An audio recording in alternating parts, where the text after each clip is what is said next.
Buenas tardes.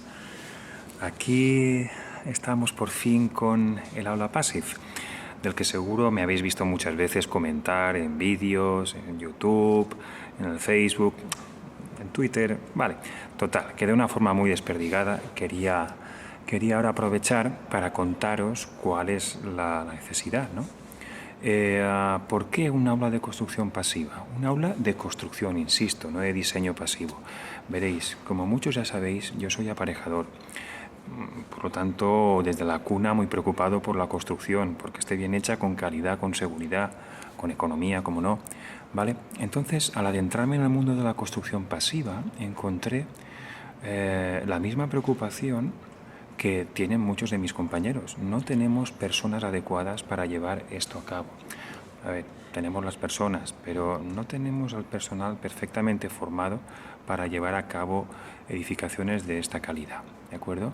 Entonces, pues dicho y hecho, empecé a sondear al sector y empecé a darle cuerpo a este proyecto. Un proyecto que lo único que pretende es formar a agentes totalmente capacitados para salir por esta puerta y poder desarrollar con plenas garantías de éxito una construcción pasiva. ¿Vale? Aquí tienen espacio, pues sobre todo personal que se dedique a la ejecución, personal que se dedique al control de la ejecución, mis propios compañeros, y por qué no cualquier profesional del diseño, del proyecto, que quiera un poco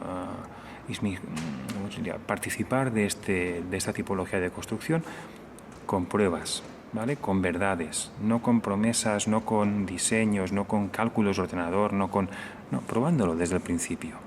¿Vale?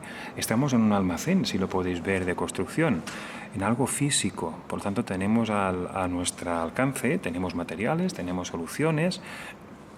Además, podremos vernos las caras, podremos tocarlos, podremos ejecutar detalles, podemos preguntarnos el por qué. Todo eso. El que quiera saber un poquito más, ya sabe dónde me puede encontrar, en esta web o en cualquiera de los vídeos, redes sociales en la que encontréis el proyecto Aula Passive. De verdad que estáis todos invitados. Y nada, me despido. Me tenéis por ahí en las redes sociales a vuestra disposición.